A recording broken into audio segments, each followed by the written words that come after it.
we start talking about discrimination, we start talking about segregation, we start talking about Jim Crow, we start talking about apartheid, we start talking about police brutality. These are all symptoms of white supremacy. The more insecure white men become, the more they feel a need to exert their superiority, their power, and their force. And so the one obvious victim of white rage has always been black men. White people actually love us. They really do. They want us here. They love us not in the sense that they respect us or want to treat us fairly, but they love us the way a master loves his dog. And there's a big difference between being a slave and being enslaved, okay? Enslaved is mental, okay? Slave is physical. If you look at black America and you look at black men and put them in two categories, there are those who are popular and then those who are great. Racism is the raping of a continent, of a humanity of people, of materials and resources, and using them to enrich yourself and validating that for the rest of time. Any black man who stands for his people, any black man who is against the white supremacist structure and is willing to stand by any means against any threats, is indeed going to be considered a terrorist. Because as long as African people were in charge of the planet, there was harmony. There was no wars between China, Japan, the American Indians, the Caribbean. As long as we were in control, there was harmony on the planet Earth. You know, I often say when I lecture that the African that got on that boat is not the African that got off that boat. When you conquer a civilization, you're actually conquering their God. Because what do? You change the name of God once you change their religion, once you change their culture. There's a bitterness and an anger towards black people for not allowing themselves to remain in slavery so white people can feel privileged. White supremacy is the only religion that isn't a religion. However, it is the most powerful religion on the planet.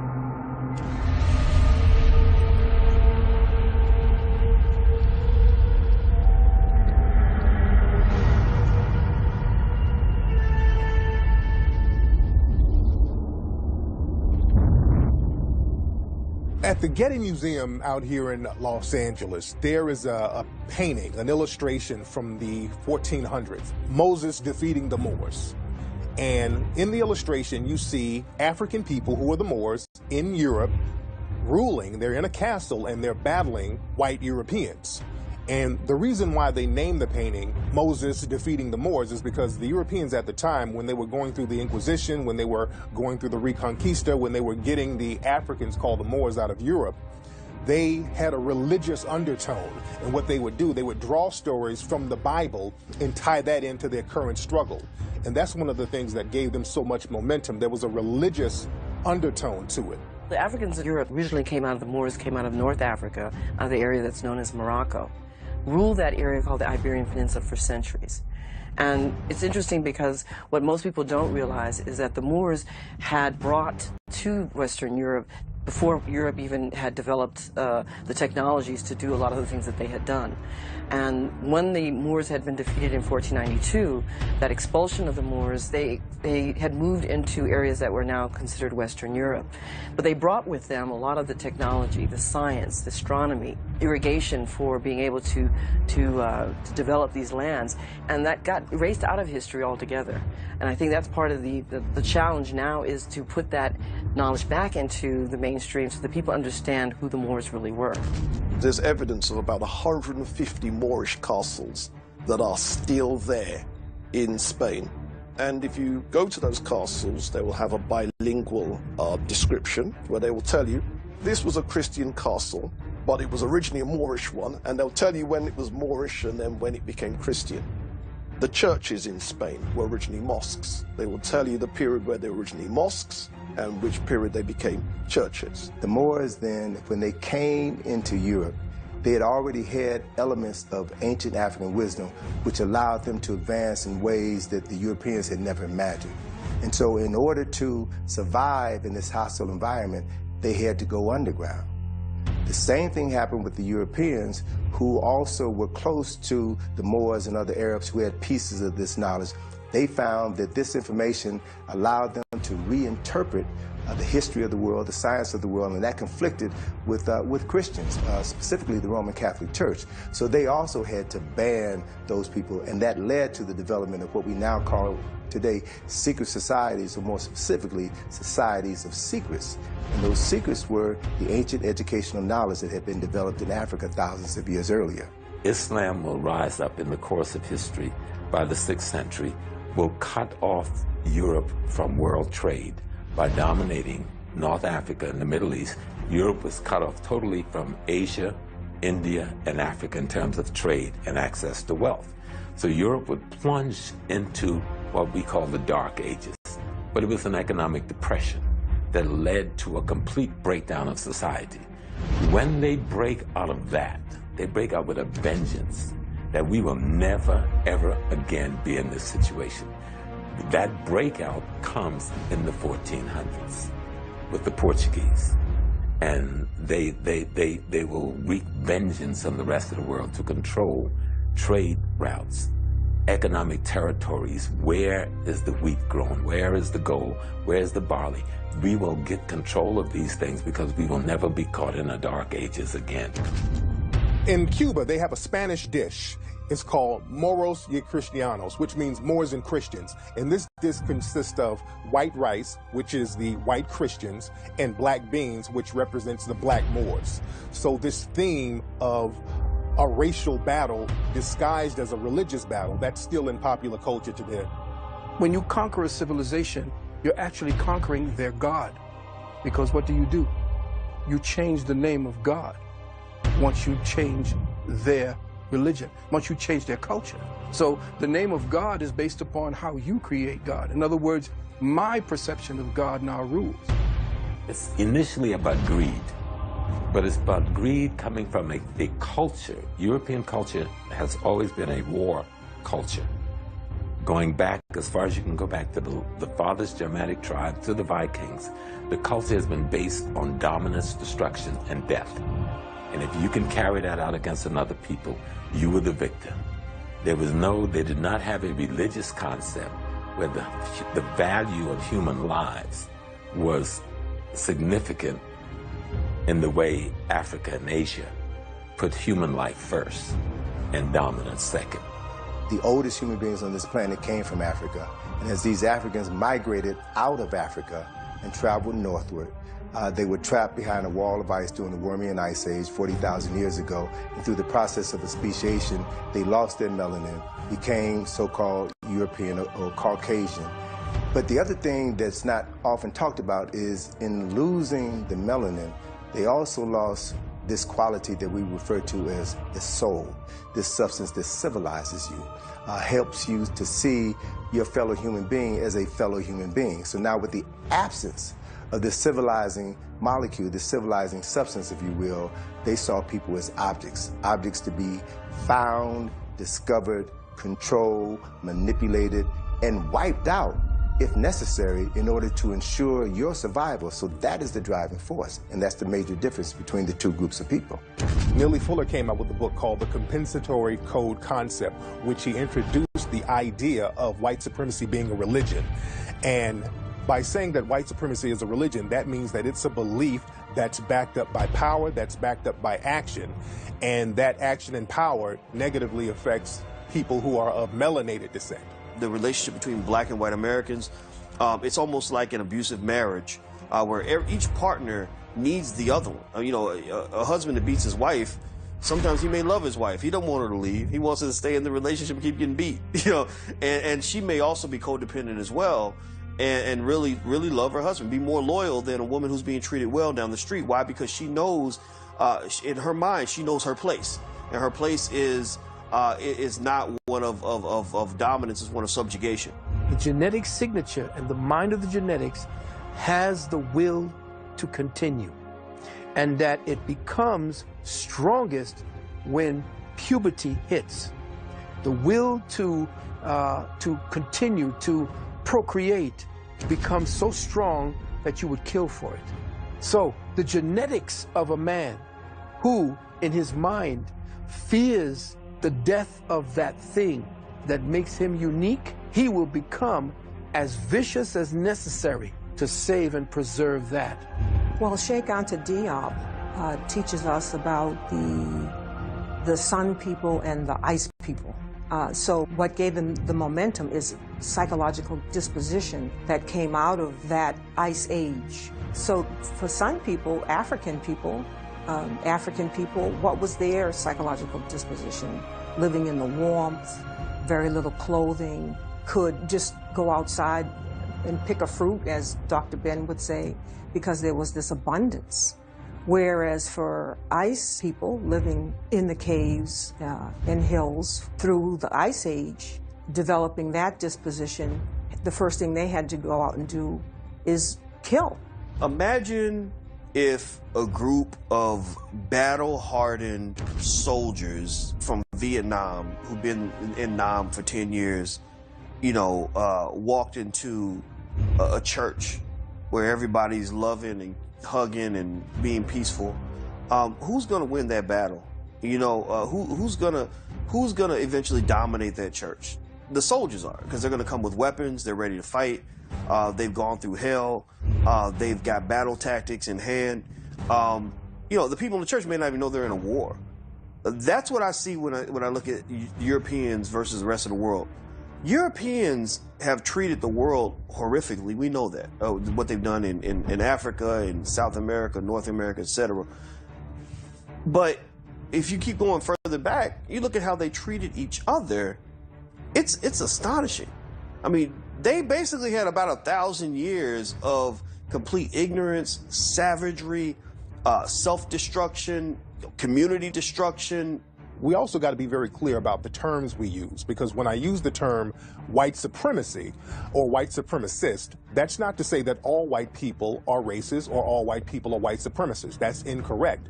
But the people who do choose to practice white supremacy are more powerful than the ones who are not. And a white supremacist is someone who believes through speech, thought, or action that they should be in a superior position over people who are non-white.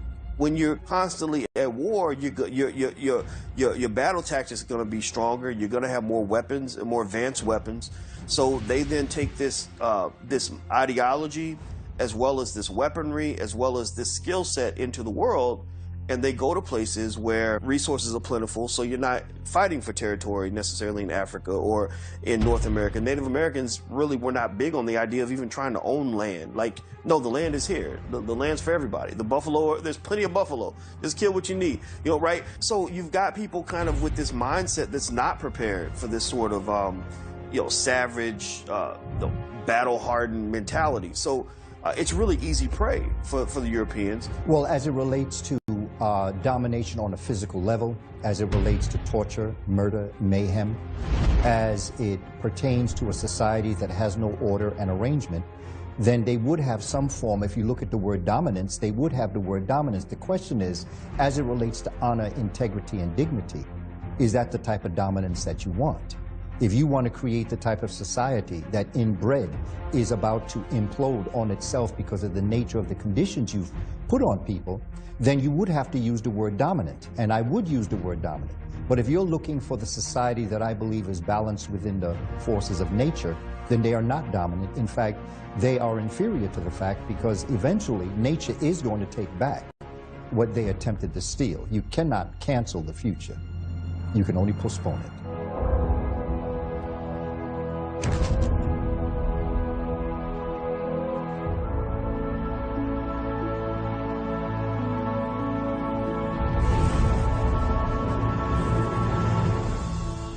One thing that the white supremacists learn how to do is pretend to practice certain religions that other melanated people practiced all around the world, but their real religion is white supremacy when you peel the layers back.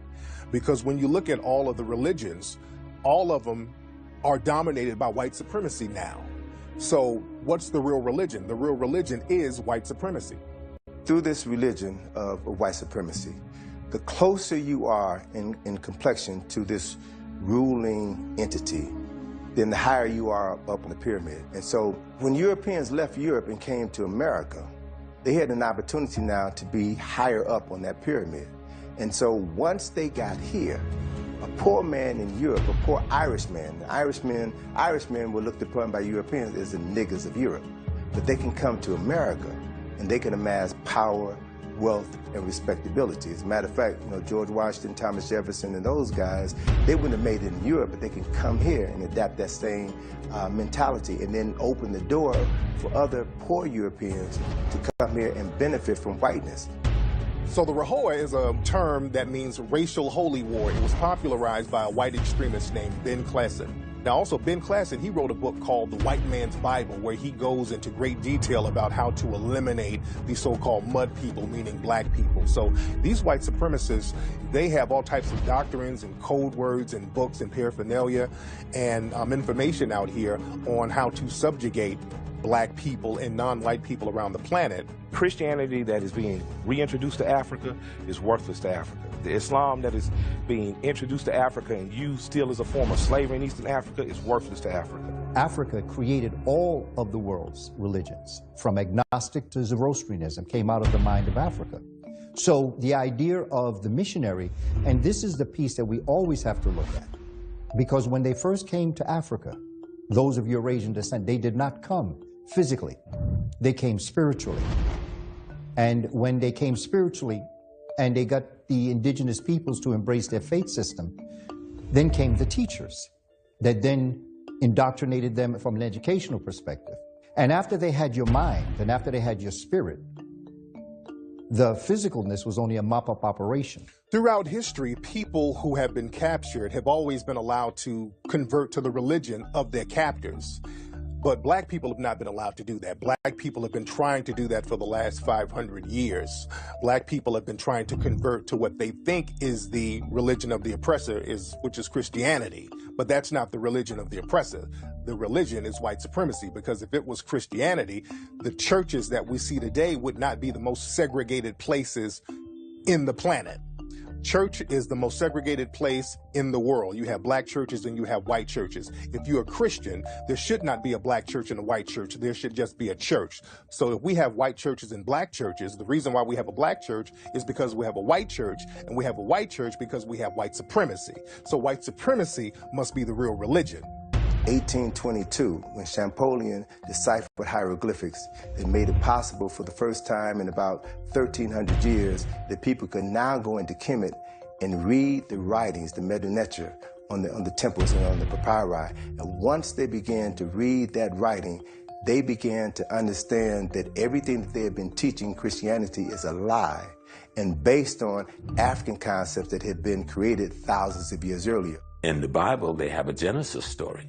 And the Genesis story said in the beginning, God was the Word, and the Word was God, and God created the water and the land and the darkness and the light and the human, and etc.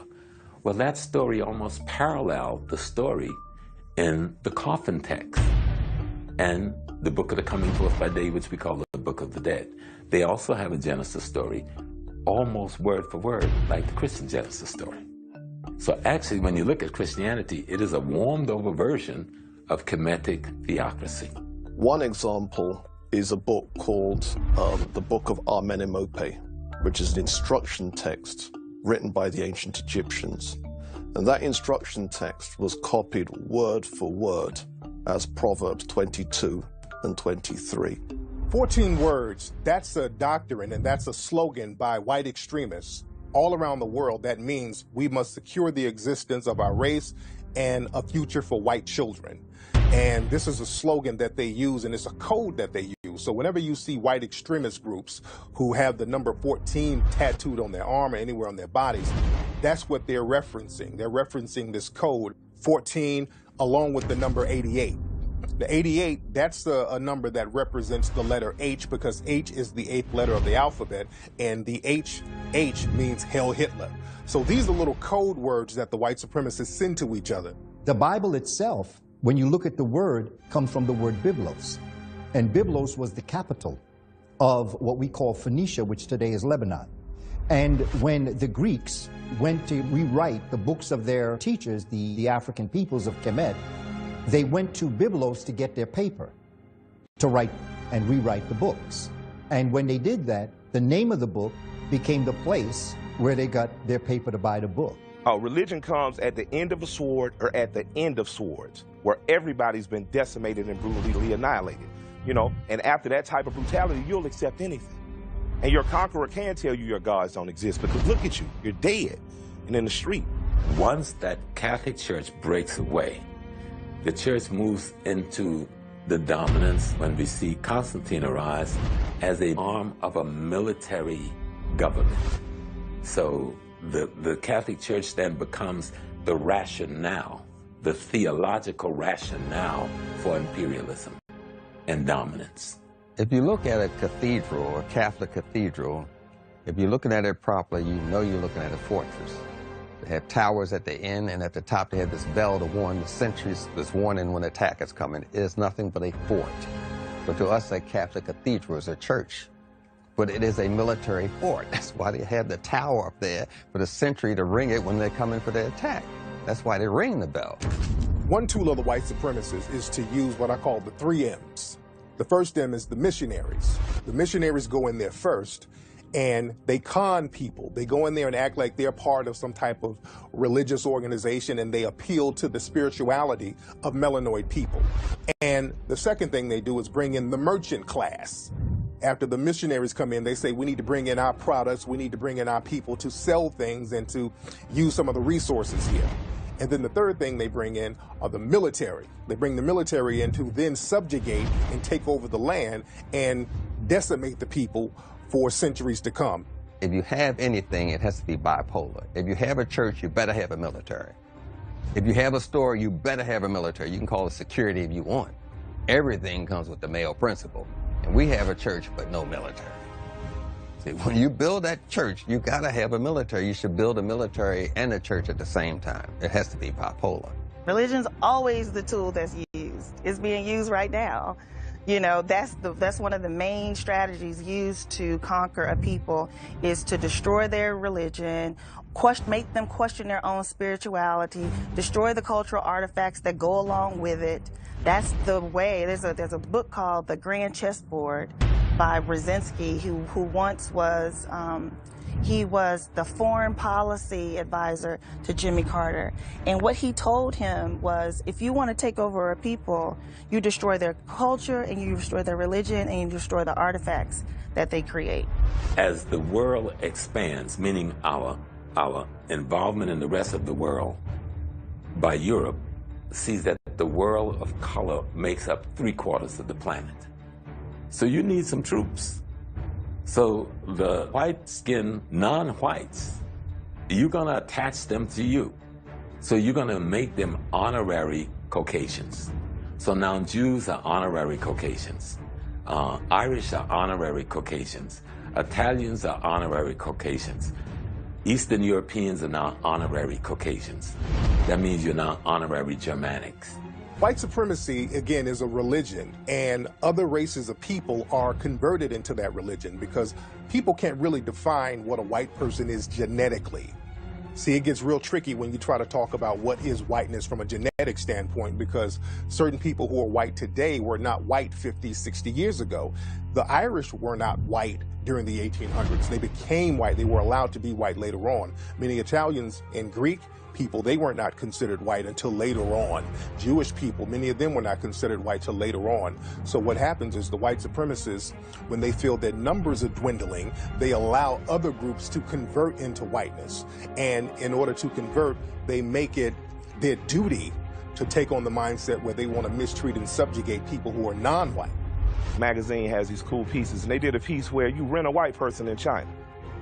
You rent a white person. So there's a former New York City police officer, doesn't know diddly about doodle, gets up, gives a speech at a medical conference to Asian people who really are doctors.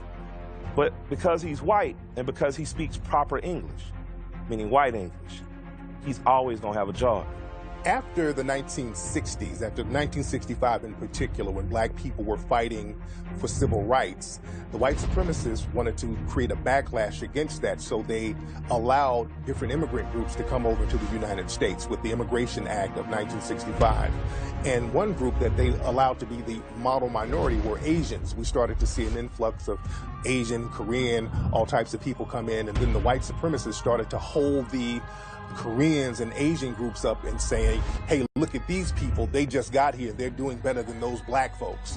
It was somewhat of a way to shame the black population by holding up the Asian population and looking at them and pretending that they were the model minority, when just years before, Asian people were mocked and subjugated just like other groups.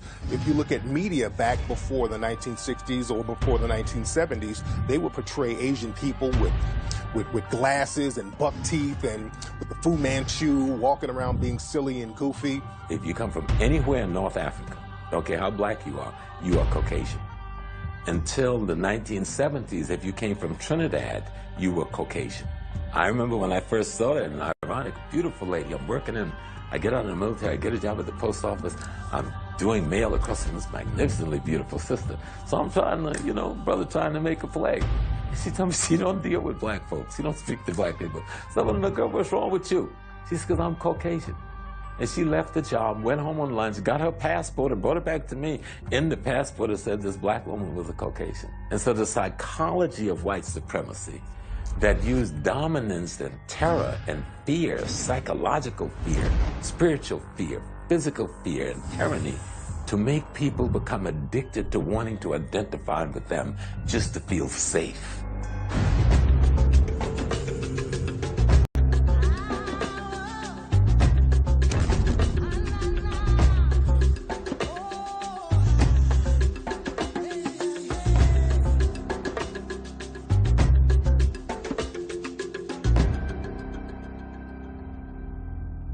One way the white supremacists have been able to dominate and subjugate melanated people around the planet is by controlling the education, by controlling the knowledge, and controlling the knowledge of history.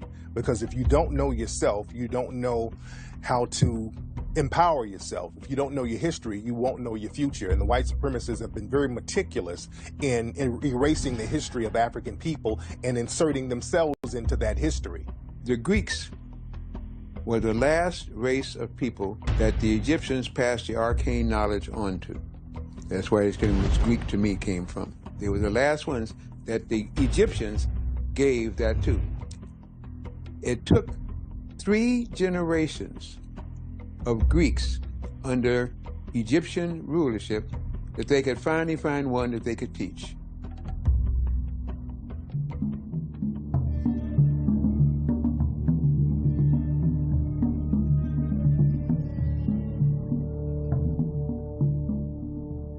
Now, the Egyptians call their land Kemet, and they use a piece of charcoal, a burnt piece of wood as charcoal, to symbolize what they mean, the blackest black.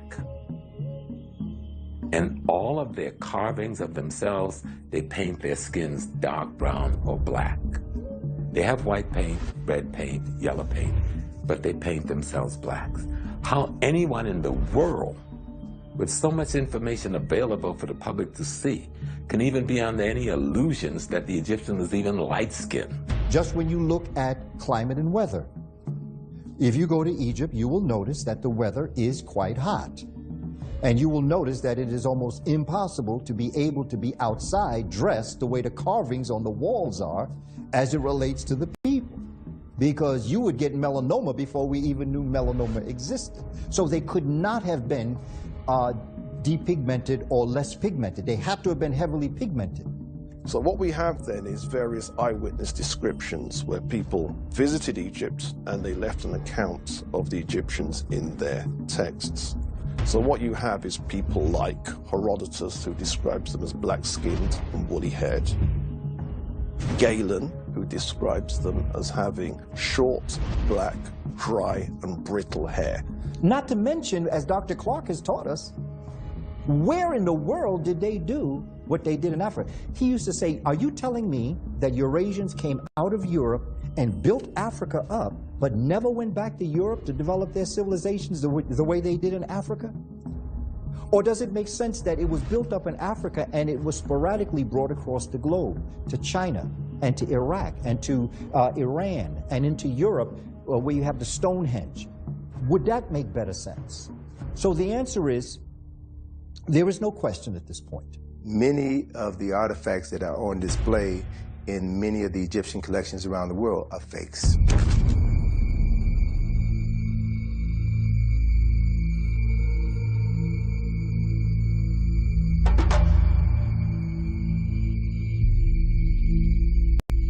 Nefertiti statue is of doubtful authenticity. That's a posh way of saying it's almost certainly a fake.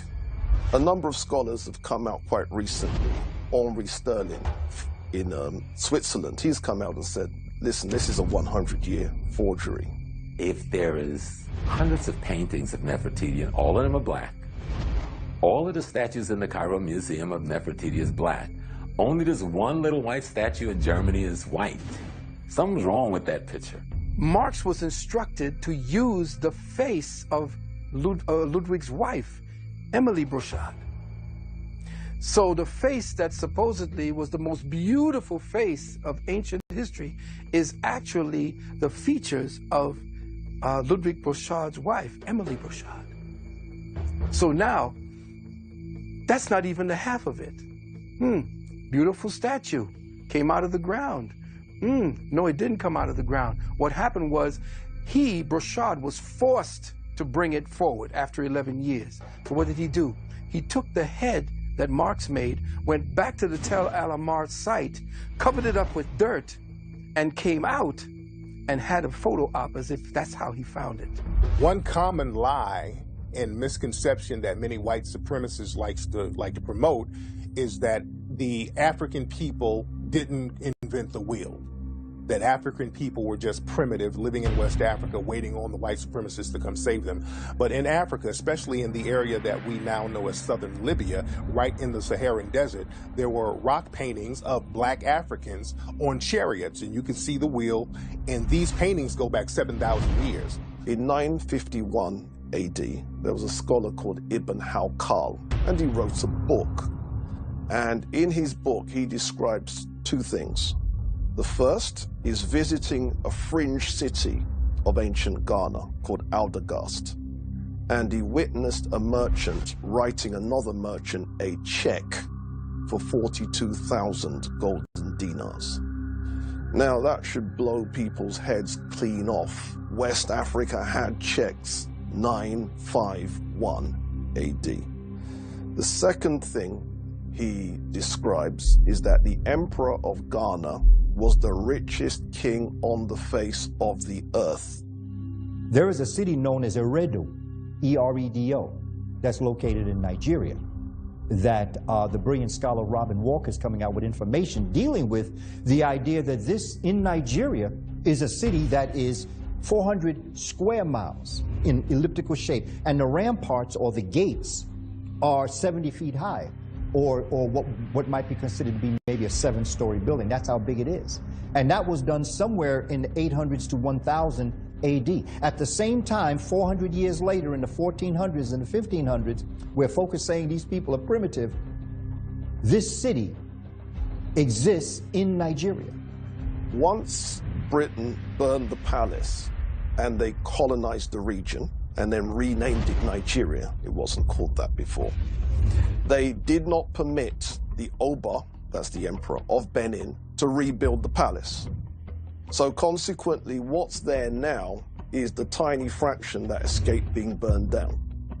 We look at cities that were larger than cities in Europe at that time.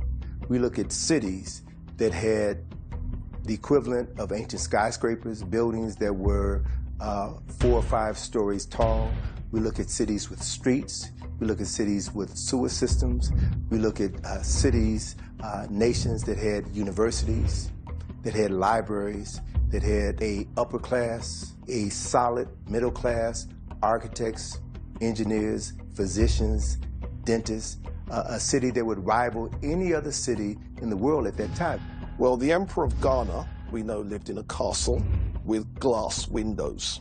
We know this because there's an 1153 AD document that tells us that there were glass windows. We've got Kano in parts of Nigeria. We've got the great Chad Basin civilizations. We got civilizations along the Congo that we don't even talk about. And what's ironic, in the 1700s, and you can actually go online and find some of them, the Europeans who go to the Congo come back home and draw pictures, which is in their museums, of these magnificent metropolis, these cities with streets laid out in grids and paved. They found the same thing in Benin. They found the same thing in Kumasi. But these same Europeans, especially the British and the French, will burn and sack most of these cities. A Polish scholar called Z.R. Dmytrowski did a survey of Nigerian ancient monuments and wrote a 3-volume architectural book called An Introduction to Traditional Nigerian Architecture, Volume 1, Volume 2, Volume 3. Now, that's important, you see, because most people wouldn't have thought that Nigeria had anything to be able to fill 3 volumes. Which brings me on to Benin. Benin is in the southern part of Nigeria. Now, Benin's architecture was very famous in medieval times. In particular, its royal palace. Its royal palace was the same size as whole European cities, just the palace. Ethiopia was one of the earliest countries to embrace Christianity, right?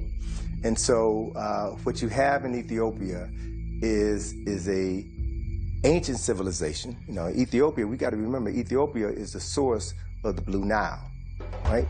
And based on research that I'm looking at now, I'm really beginning to realize that Kemet is Ethiopia's oldest daughter. So the knowledge that flowered in Kemet began first in Ethiopia.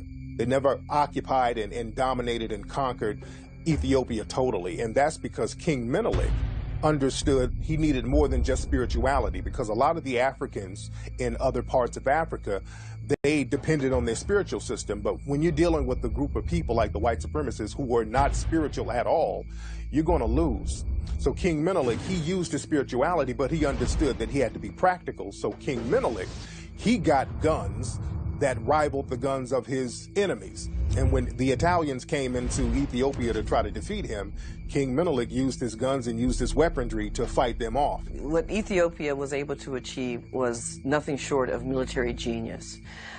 They struggled certainly with Italy for maintaining their independence. But I think what they were able to do was to use the land to their advantage. They were able to strategize, and they really outthought the enemy. And they were underestimated, let's face it. I think they were their military power was underestimated. And so when you had all of this in the psyche of a people, this notion of empire and kingdoms and defending ourselves against the Greek army, the Roman army, the Turkish army, the Persian armies, what's some little rinky-dink Italians? We can handle this, and they handled it. And when King Menelik in Ethiopia defeated the Italians, what's interesting, the Western media started to portray King Menelik as a white man. So this man was clearly a black African brother. There was pictures of him in the whole nine, but the Western media started to show cartoons and images of him as being white because they didn't want to let the world see that the European had been defeated by this African man.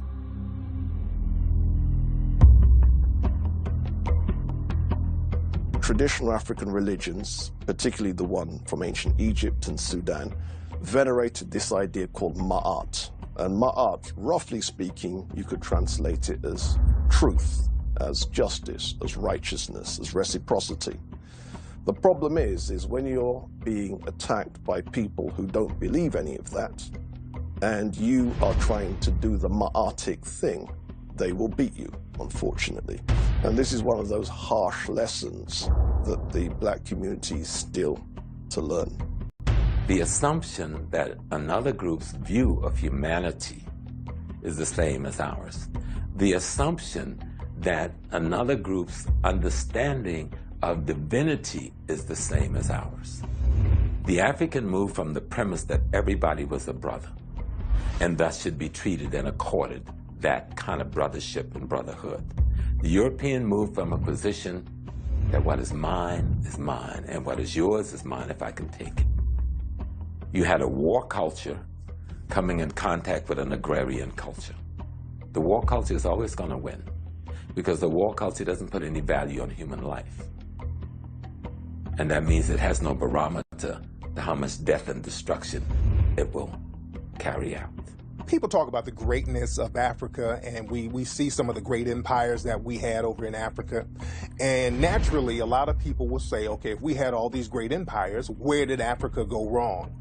There's several situations that happened. One thing that happened with Africa, you had Mansa Musa. Now, Mansa Musa, according to most historians, West African black man who was a king in the area that we know as Mali and Timbuktu, the wealthiest man to ever live. And Mansa Musa's situation was a gift and a curse, because Mansa Musa, he went around the world basically just giving out gold. This man had so much money, he could give money away.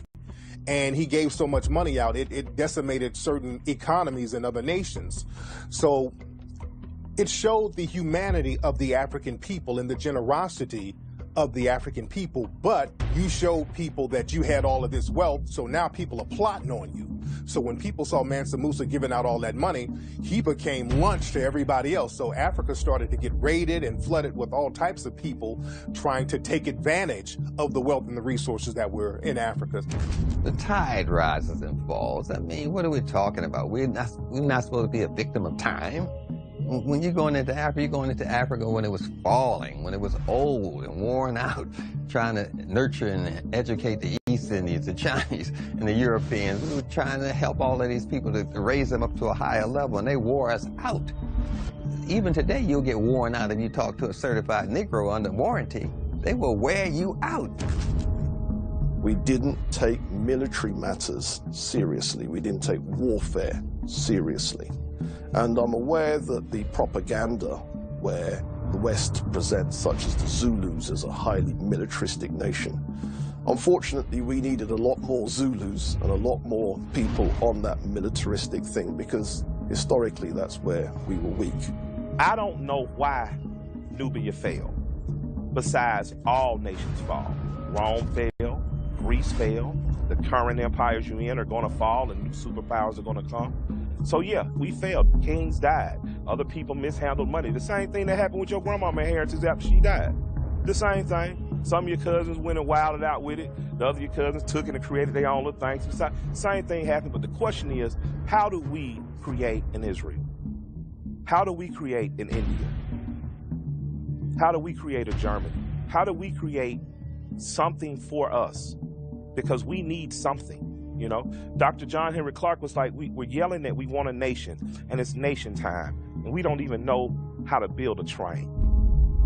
The Japanese bought one train, reverse engineered that train, now they're selling trains. Any nation fails is you don't want it to fall again.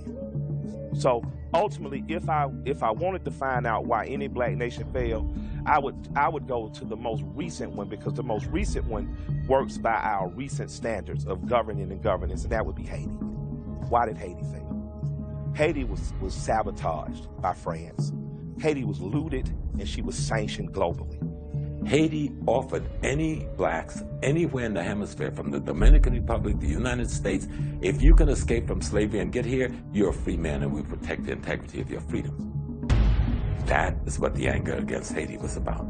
Haiti was the first free republic that offered freedom to any enslaved people, black or white, from anywhere. If you make it to these lands, our army will protect your integrity.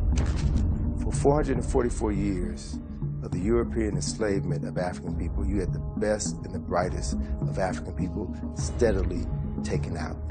And then after that genocide, after that Holocaust, Europeans decided that they were going to go in now after the Berlin Conference and control the land for another 88 years. So Africa has only been free for less than 50 years, but is still suffering from the ravages of 444 years of slavery, 88 years of colonization. You don't recover from that automatically unless there are plans in place to aid your recovery.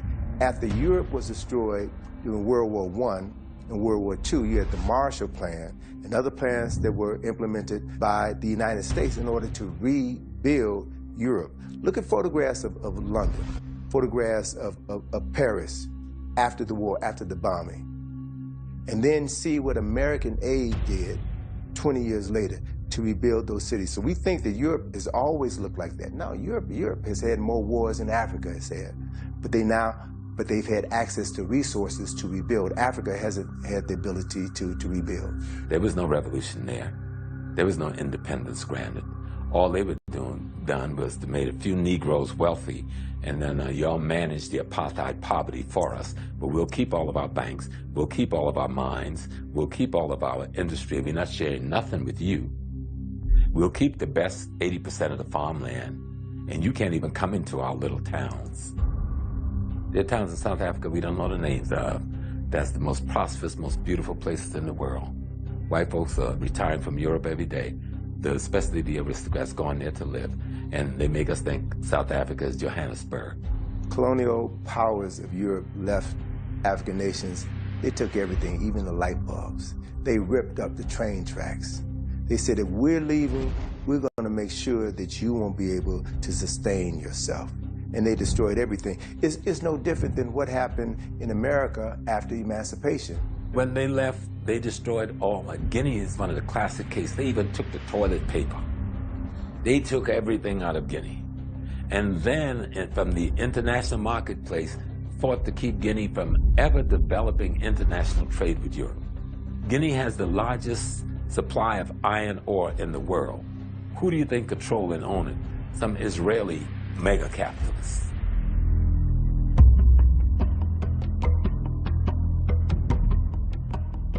You know, your 0, 1, 2, 3, 4, 5, 6, and so on. Those numbers that we have are, people call them Arabic numerals. They're not Arabic, they're Hindu. But the mathematicians that introduced me to Europe were, in fact, African mathematicians. The fraction bar, where you've got, 2 fraction 7 and the fraction bar, that was something that was invented by an African mathematician. Some of the most advanced maths textbooks during the period were again written by Moorish mathematicians. Where it comes to the areas of astronomy, where it comes to areas such as navigation, map making, and so on. So there was a Moorish geographer called El-Idrisi, and he was the one that said in his book that the world is as round as a sphere, and the waters are held to it by what he calls natural equilibrium. You can work out what he really means, gravity. And he says that the world is divided into 360 degrees. Now, this was 1153. And then that gives you some idea of what kind of intellects we're talking about. Guinea was the French word, the European word for West Africa. So, and all of Africa at some point was called Guinea. And so when they get in the Pacific, they see all these black folks, so they say, okay, this is the New Guinea. That's why it's called New Guinea. You got New Caledonia, you've got Vanuatu, you had Australia. These are all African populations. Easter Island is off of the coast of South America, going into the Pacifics. And all of the statues there are statues of African images. The statues in Easter Island, they look identical to ancient face masks that's from West Africa. Also in Easter Island, there's an ancient script called Rongo Rongo, and this writing looks identical to African hieroglyphics. Also, there's an East African tribe called the Rongo tribe. Also, there's another very remote Pacific island called Nukuhiva. Now, this place is in the middle of nowhere, but there are statues on this island that look identical to ancient statues that are in Nigeria. So we definitely have evidence of an African presence in some of the most remote places around the globe.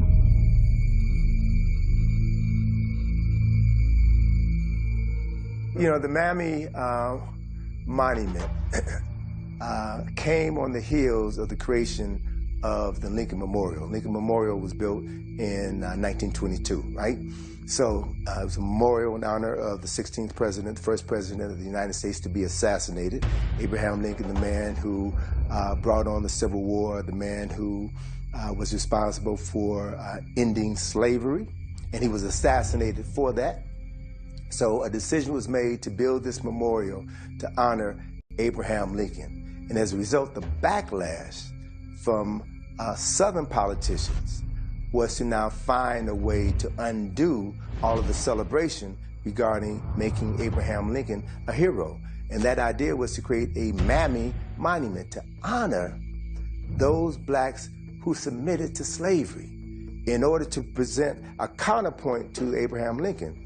what stopped that whole Mammy movement, because they weren't just talking about putting the statue up in Washington, they were trying to put the statues up all across the South in every major capital in the South.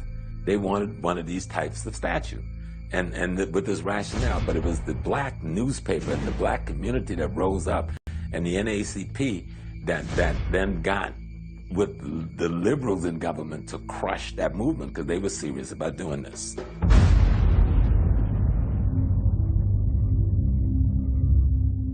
When we think about the concept of aviation, we think about the Wright brothers, and then if we go back, we think of people like Da Vinci, who had drawings about flight, and a lot of people try to say that Da Vinci's drawings were the first ones that talked about people flying. But there was a Moor in Spain in around the year 875 at the height of the Moorish conquest of Spain.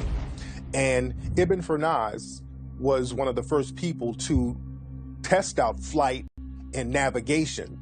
At the Iraqi airport, there's a statue of Ibn Firnas that's paying homage to his knowledge of aviation and flight. Mike Hollis, who I interviewed years ago with Air Atlanta, I mean, he was a young brother. I mean, he was barely in his 40s, you know, late 30s, early 40s, and saw a need, got the investment dollars, and launched, you know, Air Atlanta. But you had Piedmont Airlines, which was out of, you know, North Carolina, Southern Virginia area, Tennessee area, in which a group of black investors were about to make a play on it. So this whole aviation sector isn't new to us. I mean, there's so much opportunity out there. Air Atlanta was an airline that was owned by a black man down in Atlanta. Very high-class airline. This airline, they had it for a couple of years in the 80s, and the airline had all first-class seats. They would serve on fine china. So this was a top-notch airline that a lot of folks don't know about that was owned by black men.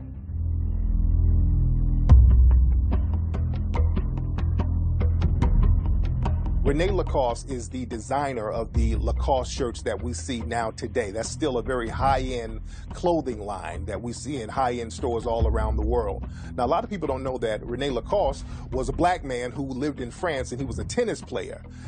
They called him the alligator because he would just decimate his opponents. And his father was white, but his mother was black Jamaican sister. And they kept that quiet. They still kind of keep that quiet to this day. You don't hear too much about his mother. But Lacoste is a black man, and a lot of folks don't know when you wear the Lacoste clothes, you're wearing the clothes of a brother who designed that. One thing, the white supremacists, they try to make it seem like racism is just a Southern thing. They're very good at telling that lie. But when you look around the country, certain places were not just segregated. Black people were just not allowed. For example, out in the West, Oregon, black people were not even allowed to live in Oregon until the 1920s. Black people couldn't come there at all. It wasn't no segregation. You just weren't supposed to be there. People in England did not start shampooing until the late 1700s. And the reason they started to shampoo was a brother named Sheikh Deen Muhammad, who's a melanoid brother out of India who went into Europe. He introduced shampoo to Europe. You know, I go to Europe a lot, and I perform there. And one of the most interesting things to me is when I go there, the same way when you're here and you walk around in American airports, you see travel agencies telling you should go to Mexico, you should go to South America, you should go to the Caribbean. They advertise everywhere they conquered in the Western Hemisphere. When you go to Europe, they tell you should go to Africa. And they show you these islands, and I'm sitting there as a black man like, damn. Like, they never tell us to go to Africa, but they conquered it, and they conquered it so solely that it's a resort to them. Statement that Count Volney made in his book, Ruins of Empire, is very interesting, where, in paraphrasing it, he's saying, you know, the very people we are now enslaving in the Caribbean and in Africa are the very creators of this society and this great civilization that we are emulating and attempting to bring back into Europe. Because when you look at the Eiffel Tower is an obelisk or a tekenu placed upon a mur or a pyramid, except it's only skeletal. When you look at the Arc de Triomphe in France, that is in every temple that you go to in Kemet. So that they were actually stealing ideas from people that they were attempting to enslave. North Sentinel Island, that's an island that's right in the Bay of Bengal. That's right between India and Asia, right off the coast of Thailand. And this island, the people have been there for over 60,000 years. Now, these are jet black people. These are deep deep melanated people. And these black people, they've been on this island for years, and they are the only people on the planet that have never been subjugated by the white supremacists. And the reason why they've never been subjugated by the white supremacists is because they got one code. The minute you step on North Sentinel Island, they will kill you on sight. They will slit your throat, no questions asked. Well, they're primitive, they're backwards people, they're Stone Age people, but one thing they can say is that they are not dominated by the white supremacists. So to me, that makes them some of the smartest black people on the planet.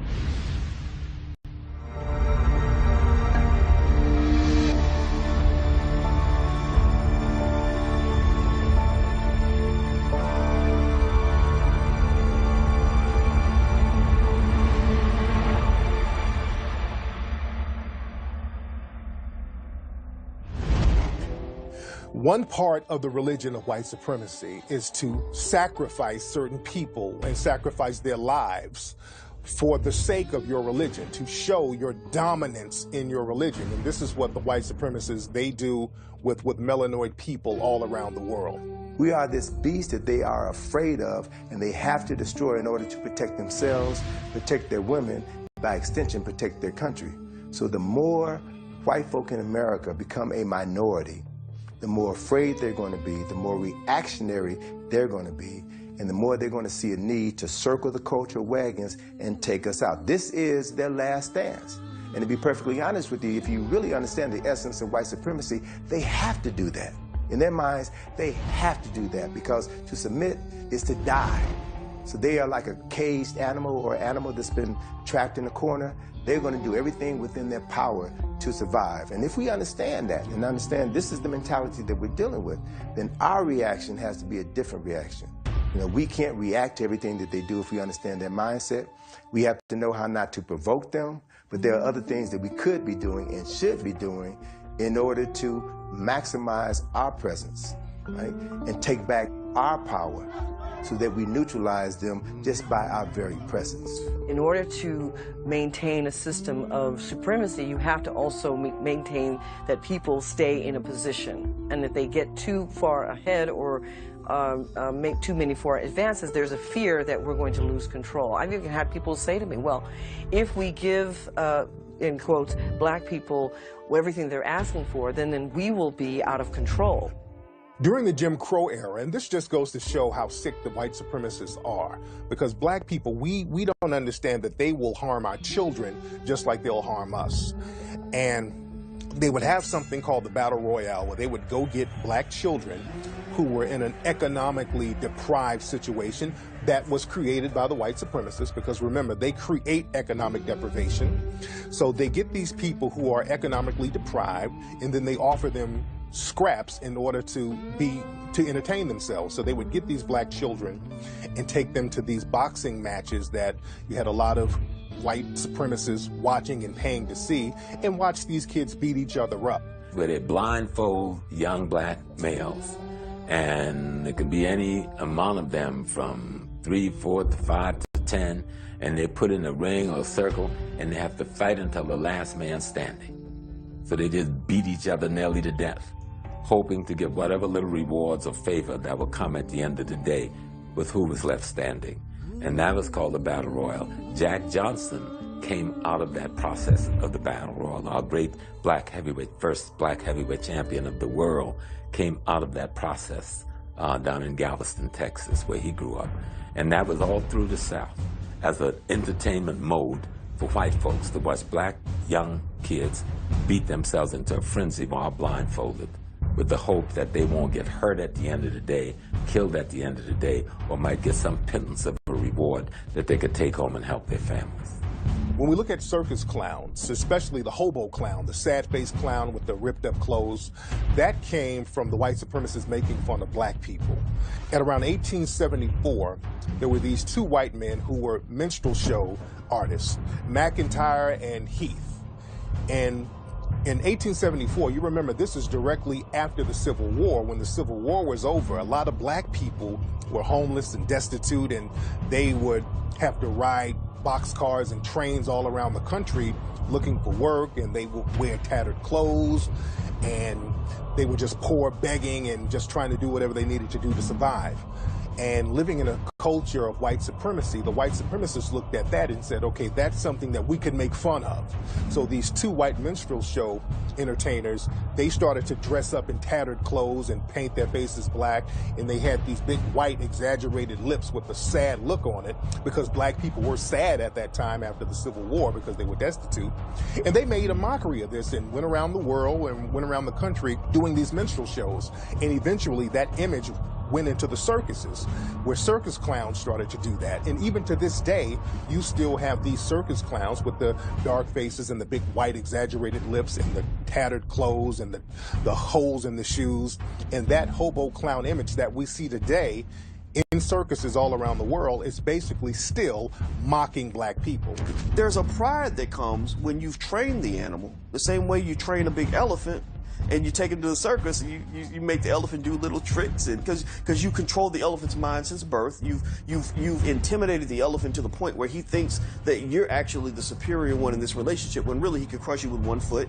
And that starts at a very early age. You start by shocking him every time he gets out of line. You reward him when he behaves properly. That's exactly what they do to young black men.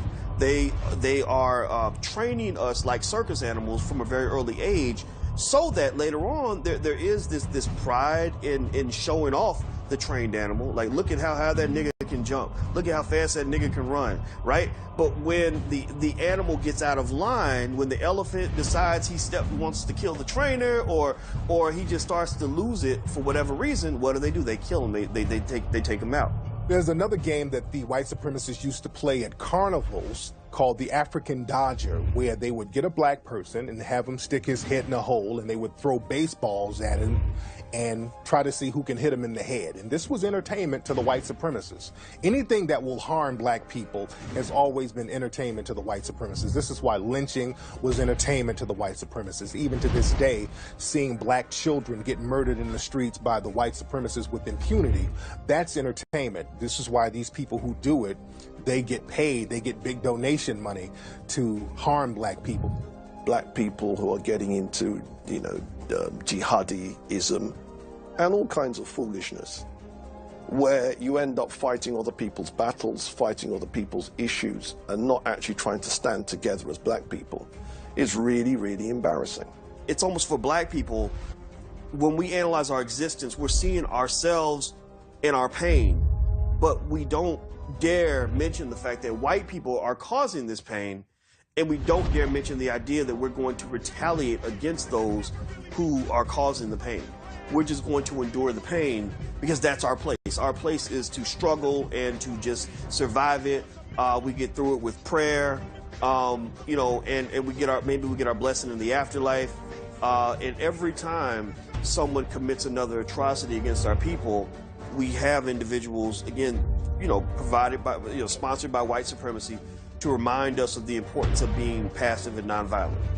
There were a lot of black people who were talking about taking up arms and defending themselves. There was something called the Battle of Hayes Pond that a lot of people don't know about, where black people fought against the Klan and they took up arms against them. So black people were not just taking all these beatings laying down. There were a lot of black people who were fighting back physically against systematic white supremacy. Just outside of Selma, Alabama, there was a group of black folk who protected the civil rights movement. There was a group of black folk who protected King as they marched from Selma to Montgomery. And these were brothers who called themselves the Black Panthers. They had guns, and they made sure that nothing happened to some of their brothers. The Deacons had formed to protect civil rights marchers. See, it wasn't just like we got some guns back here. They were actually making sure that if you're going to shoot at these marchers, somebody's going to shoot back at you. And there were other groups like RAMS, the Revolutionary Action Movement, the International Commandos, the Yahudu Fighters. There were some groups out here that was armed, ready, locked, and loaded, and did fight back. There were radio stations blown up in this country in the South that nobody hears about in magazines. There were shootouts in certain parts, and nobody heard about it in newspapers. But if you can't say nonviolence worked because the threat of what the Panthers would do, Black Liberation Army to do, the threat of what them brothers in bow ties might do, they were so organized, had their own economy. And they were nonviolent in themselves, but the threat, that changed things. I'm tired of that chump talk, that sucker talk. And you can't tell me about Selma because I know Reverend Norman. James Orange is my mentor. God bless the dead. You know, I called his wife, told her Happy Mother's Day yesterday. So you can't tell me, because I didn't see it. I didn't read it. I heard the stories from him. I know Andrew Young. You know, I can call him, get him on the phone now. That's what I'm saying. So I don't, you can tell them suckers. I know Hosea Williams. Like, I grew up in this city when Hosea Williams hit. If you hit Hosea Williams, he's going to hit you back. Jack. Robert Smalls and Buford headed a group called the Black Shirt. The Klan manifested in South Carolina originally as the Red Shirts. And so they were marching on Buford, South Carolina, to deal with the black folks who had been doing so well after the Civil War. So Robert Smalls and the black coats, they didn't go after the Red Shirts. They went to the white population in Buford and said, listen here, those are y'all's brothers. Y'all stop them or we stop y'all. Nobody talks about that in the history books. Man, that's the beautiful thing about the Second Amendment, man. It applies to everybody. See, man, you got to be proud to be American, man. Let me tell you something, man. You will find no prouder American than this black man right here, man, because all those rights are due to me. Now, I might get inconvenienced. You might pull me over, stop me a little longer. You might, but bruh, that gun cleaner than your mama before she met your daddy. So at the end of this encounter, officer, you're going to give me that gun back. I'm going to put that gun back on my front seat, and I'm going to balls off on you. We go back to Nat Turner. He wasn't an anomaly, you know. He was just one of the ones that got recorded. But we've always resisted. And we weren't separated. When Turner was brought up in charge, they asked him, who is your leader? It's got to be somebody behind you. He said, yes, I do have a leader. Who's your leader? He said, Jean-Jacques Dessalines. So the judge said, well, y'all go find that Negro.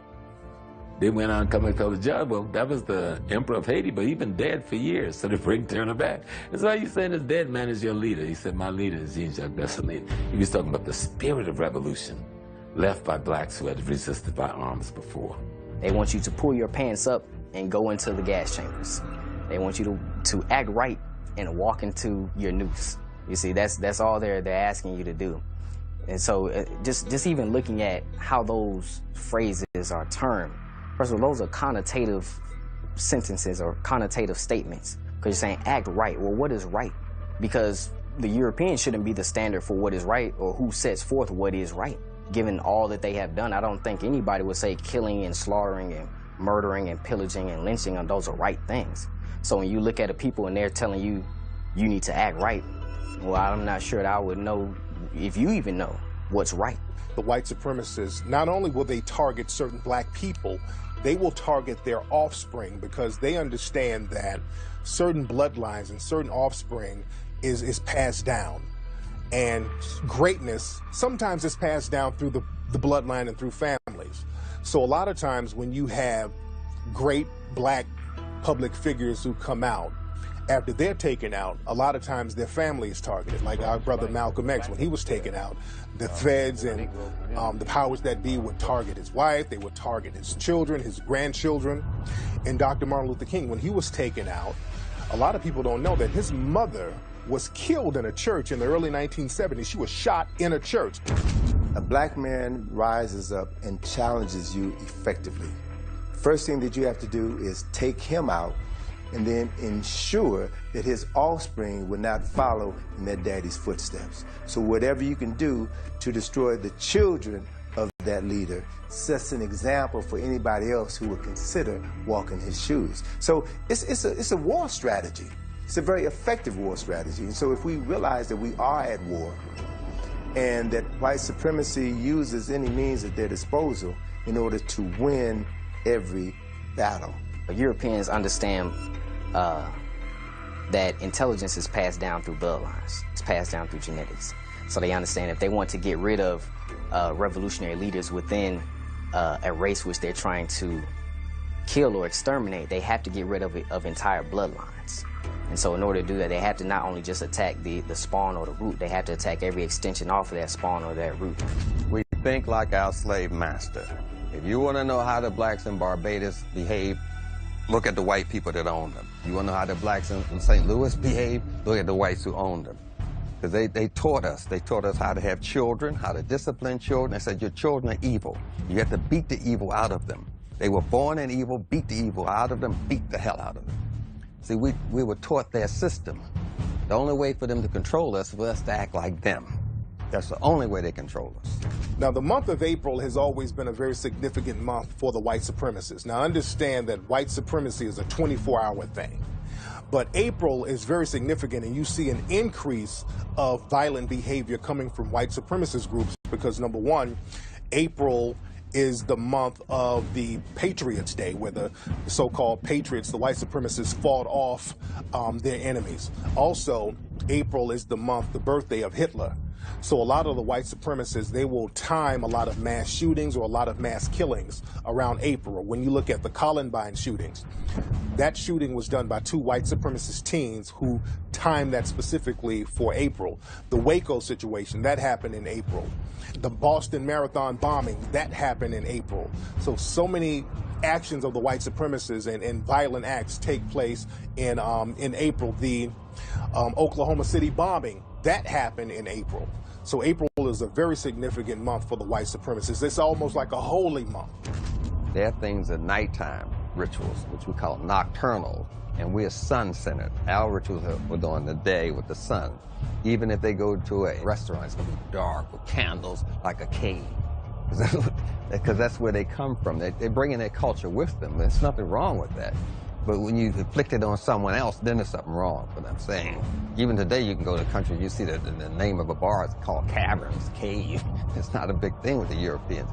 So what happened is that they perfected their culture, and we perfected ours of being sharing with other people. There's no overtaking, nothing in history to where we decimated, annihilated a race like the Caribbeans did. There's no history books about that amongst African people, none. But you go into Europeans, you just follow the trail of blood, and you follow the history.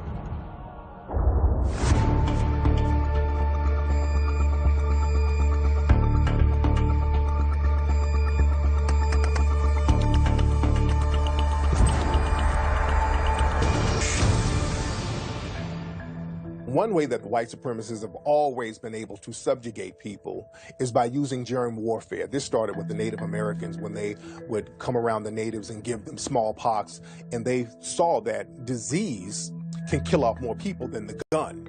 So the white supremacists, they've always used disease to decimate people with AIDS, with Ebola, with all types of other diseases so they can kill off the people and take the land, because they understand if you violently try to take people off their land, sometimes you destroy the land. They understood that with Japan. By dropping atom bombs and all this stuff on people, what happens is that you'll kill the people, but then you'll destroy the land, and the land will be useless. Ebola's in Nigeria. At the same time, Nigeria is supplying 20% of its oil to China, who is our new Russia, who we need to make sure has a cap on how much gas they can use. So now we got troops in Nigeria just chilling. And the reason is Ebola. We got troops in the Eastern Horn of Africa because there's skirmishes and there are pirates there. It looks to me, though, that's the only place fuel can go in and out of by ship. So in case it ever gets stupid, then you know who can close it off. So I just look at the world from a bigger context. And scientists now have so perfected this art of germ warfare that they have developed melanin-specific viruses, and how pneumonia has been spreading throughout the black community. The pneumonia virus has mutated to the point now where it used to be cured with an injection 10 years ago. Now there's so many forms of pneumonia out here that are taking people out left and right. Working with Tulane University and Columbia University, have a lab in all 3 of those countries that's producing bacterial warfare.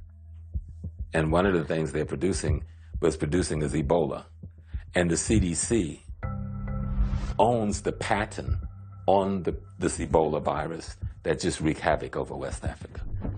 I remember reading in the Washington Post magazine about 15 years ago about an article, a CIA agent who was in Africa, and he had an assignment, and something went wrong, and he decided to scrap this assignment, and he threw this suitcase that was filled with the Ebola virus in a lake, threw it away. And then a short time later, Ebola breaks out in that community. So these mysterious viruses that just show up and only seem to target specific people, we have to begin to recognize that as a potential form of genetic warfare. The most modern instance is the Ebola situation in West Africa. Ebola jumped from the Congo to West Africa and missed all those other countries. That was a flying virus. It must have took wings. ISIS is not only a political and economic scheme, but a spiritual scheme based on a metaphysical level, because now they're taking the name of our ancient African goddess and they're framing it in terms of malevolence, as though it's bad. So, you know, when African people start to promote African culture more and the name of ISIS is being spewed into the atmosphere, you know, just through us revering that spiritual system of ancient Kemet, white people who may over here say, oh, ISIS, and thinking that we're terrorists, so they're indirectly associating those things and making them overlap, even though one is created by them and for malevolent means, and one is in reverence of our culture. Shell isn't going to stop building pipes there. British Petroleum's not going to stop laying pipes because of an Ebola outbreak. So the question becomes to me, like, is there for real? Are we knocking people off? And people, then they say you're a conspiracy theorist, but my great-grandfather's father was a part of the Tuskegee experiment. So yeah, I believe in conspiracy theories because it has affected my life. So you got to start asking yourself, if a disease just pops up out of nowhere again and again, and the people are dying, but yet foreign land is needed for oil, what's, you know, one of many things could be happening. What I do know is I don't buy what they tell me on TV. They used the syphilis on us.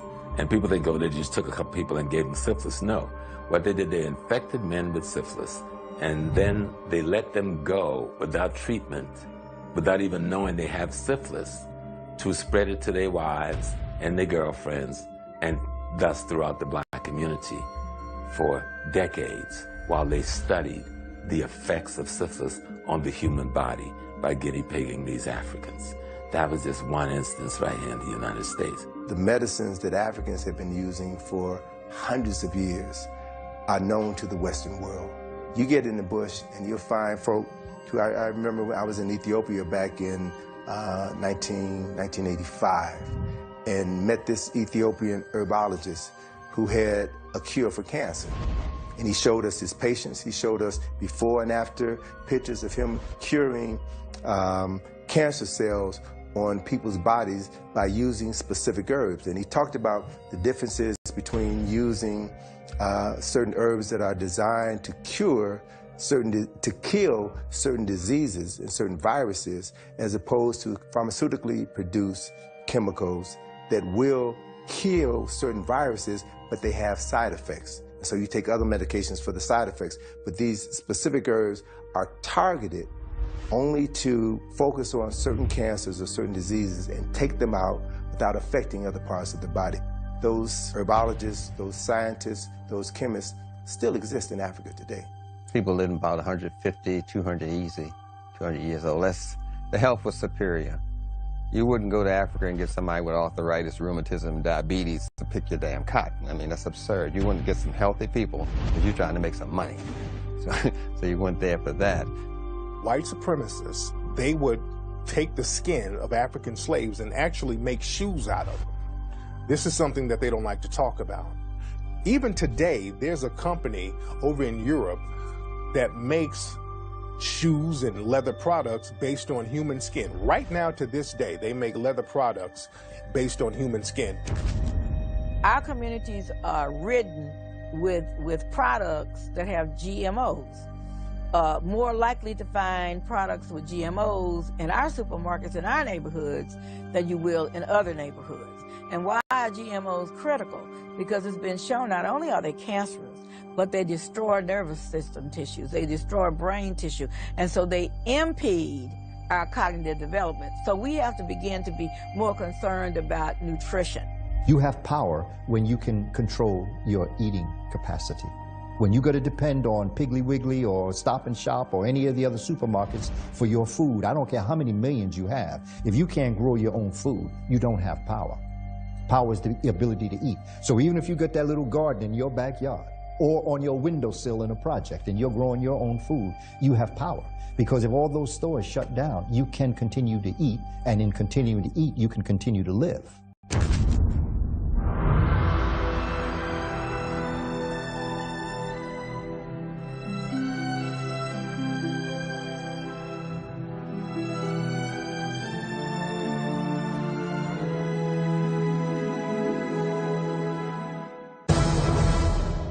White supremacists will say and do anything in order to get one up on melanated people. They will lie, steal, kill, cheat, whatever it takes. This is why many of the white supremacists will renege on all of the treaties that they've agreed to, because African people and melanated people don't really know exactly what they're dealing with. They don't understand that there is no honor system with the white supremacists. So we have to go back into their history like they go into our history. You understand? They have more books about Egyptian and our history than we do. So to understand black people, you have to go into African history. And to understand Europeans, you have to go into the cave history and cave civilization. White supremacy was not used. It's just a system they use to protect themselves. And to protect yourself, you have to develop deceit and deception. They love us in the sense that, not in the sense that they respect us or want to treat us fairly, but they love us the way a master loves his dog. You know, like they don't, you know, the dog can be almost like a member of the family, but they'll never let the dog sit down at the dinner table. They'll never treat the dog as if he's as important as one of the members of that family, right? But if the dog tries to run away, they'll go chase the dog down. You know, you know, you kill the dog, they're gonna be sad about it.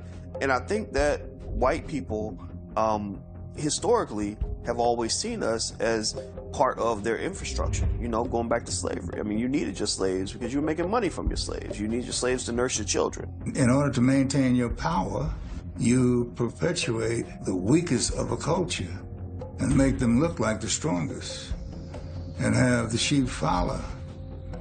And you'll always keep them down. You take the dominant culture and you say to them, all right, these individuals are getting an education, they're developing pride, they're coming out with dignity, they're looking out for their mothers, their sisters, their wives, their girlfriends. We have to do something about that. That's too good. We don't want them to understand the value of those kinds of things, those kind of actions. So we have to use our propaganda to point these guys as rebel rousers and these individuals as heroes. So if you look at who is put in front of the black community, it is usually those athletes